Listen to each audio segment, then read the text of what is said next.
Jungle.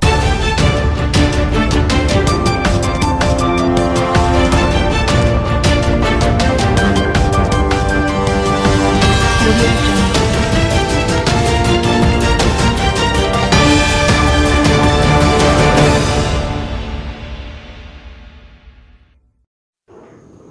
kulan wacan daawadayaal kusoo dhawaada shabakada wararka 24 akhbaaraadka waaweyn ee ku saabsan arrimaha Soomaaliya waxaa ka mid ah dowladda federaalka ee Soomaaliya ayaa go'aan ka soo saartay labadii doorasho ee ka dhacday maanta magaalada Kismaayo. Dowladda federaalka ah ee Soomaaliya ayaa wax ka mujiraan ka soo qaaday doorashooyinkii maanta ka dhacay magaalada Kismaayo ee xarunta u ah maamulka Jubbaland. Qoraal ka soo baxay wasaaradda arrimaha gudaha iyo federaalka Soomaaliya ayaa lagu sheegay in dowladda aysan aqoonsan doonin dhammaan natiijooyinkii ka soo baxay labadii doorasho ee maanta ka dhacay magaalada Kismaayo. wasaaradda ayaa labada madaxweyne ee maanta lagu doortay Kismaayo oo kala ah Axmed Maxamed Islaam Axmed Madoobe iyo Cabdirashiid Xidig waxa ay iyada oo aan magacaabin doorashadooda ugu yeertay inay iscasilaan. Dowladda Soomaaliya ayaa sheegtay inay aqoonsan doonto oo kaliya doorasho wadar ogol ah laguna qanacsan yahay sida ay sheegtay, isla markaana xor iyo xalaal ah oo ay goobjoogayaal ka noqdaan beesha caalamka iyo dowladda federaalka ee Soomaaliya sida ay qoraalkeeda ku sheegtay. waa hagaag daawadayaal wali waxaad la socotaan shabakada wararka 24 mogaan daawadayna subscribe aad channelkeena oo aad furato gambalelka isla markaana aad la sii wadaagto asxaabtaada wararkii ugu dambeeyay ee ku saabsan arrimaha Soomaaliya. Dowladda federaalka ee Soomaaliya ayaa isbedel ku sameysay taliyayaasha hay'adaha kala duwan ee dowladda federaalka ee Soomaaliya.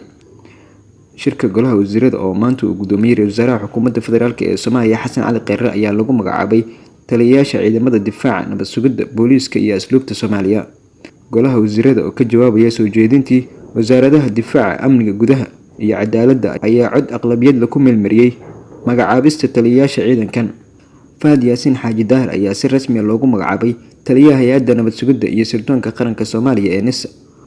Jenaraal Cabdi Xasan Maxamed Xajar ayaa loo magacaabay taliyaha booliiska Soomaaliya. Waxaa xilkan laga qaaday Jenaraal Bashiir Cabdi Maxamed Ameeriko. Jenaraal Odawa Yuusuf Raage ayaa loo magacaabay taliyaha ciidamada xoogga dalka. waxaana xilkan laga qaaday Jenaraal Daahir Aadan Cilmi Indho Qarshe.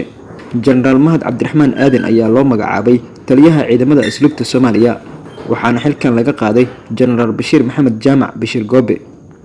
waa tahay daawadayaal wali waxaad la socotaan shabakada wararka 24 mogaan daawadayna subscribe aad channelkeena oo aad furato gambalelka isla markaana aad la sii wadaagto asxaabtaada wararkii ugu dambeeyay ee ku saabsan arrimaha Soomaaliya. Dowladda federaalka ee Soomaaliya ayaa gudoomiye cusub u magacaabay maamulka gobolka Banaadir. madaxweynaha Soomaaliya mudane Maxamed Cabdullaahi Maxamed Farmaajo ayaa gudoomiyaha gobolka Banaadir iyo duqa caasimadda Muqdisho u magacaabay mudane Cumar Maxamuud Maxamed Cumar Finish. madaxweynaha ayaa furay gudoomiyaha cusub ee gobolka Banaadir inuu si dhameystiro qorshihii iyo horumaradii iyo waxqabadkii muuqday ee gudoomiyihii hore ee Allah u naxariistay gobolka Banaadir Injineer Cabdiraxmaan Cumar Cismaan Yariiso.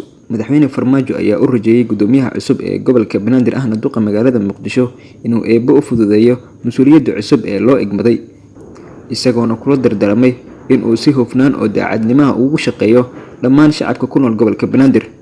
isagoona kula dardaarmay inuu si hufnaan oo cadaaladnimo iyo wadaniyad leh ugu adeego dhammaan bulshada ku nool gobolka Banaadir.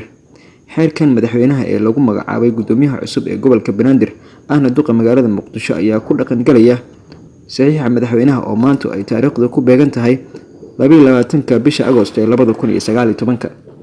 وهذا داوديال ولي waxaa la socon kartaa mogaan daawadayaal subscribe aad u diraan sababtoo dambeeyay kasamakan la sii wadaagto asxaabtaada wararkii ugu dambeeyay ee ka tirsan Soomaaliya. markaan hadaan eegno xisbiga wadajir ayaa war ka soo saaray doorashadii maanta ka dhacday magaalada Kismaayo. xisbiga mucaaradka ah ee wadajir ayaa war saxaafadeed uu soo saaray waxa uu hambaliyo ugu diray madaxweynaha cusub ee maamulka Jubbaland Axmed Maxamed Islaam Axmed Madoobe, kaas oo maanta markii saddexaad loo doortay inuu hogaamiyo maamulkaasi Jubbaland 4 sano ee soo socota doorasho ka dhacday magaalada Kismaayo.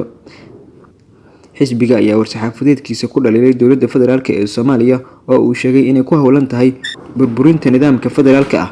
waxaana uu sheegay xisbigu in dowladda federaalka ee Soomaaliya ay doonayso nidaam xarunta dhexe ay ka taliso.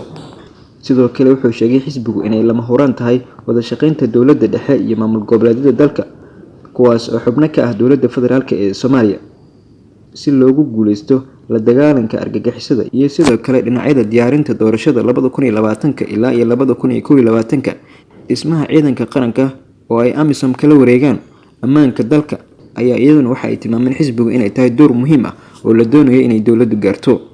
sidoo kale nidaamka diin cafinta iyo qabyaatirka dastuurka ayuu tilmaamay xisbigu inay tahay kaalin kale oo muhiim ah oo laga doonayo inay fuliso dowladda federaalka ee Soomaaliya. ugu dambeyntii xisbiga ayaa ugu baaqay dowladda federaalka iyo maamulka Jubbaland inay wada hadal ku dhameeyaan khilaafka ka dhaxeeya. guud ahaan waxaan intaa kusoo koobaynaa wararkii ugu dambeeyay ee ku saabsanaa arrimaha Soomaaliya oo aad kala socoteen shabakada wararka 24. hamogaan daawada inaad subscribe dhahdo channelkeena isla markaana aad furato gambaraalka adigoo la sii wadaagaya asxaabtaada wararkii ugu dambeeyay ee ku saabsanaa arrimaha Soomaaliya.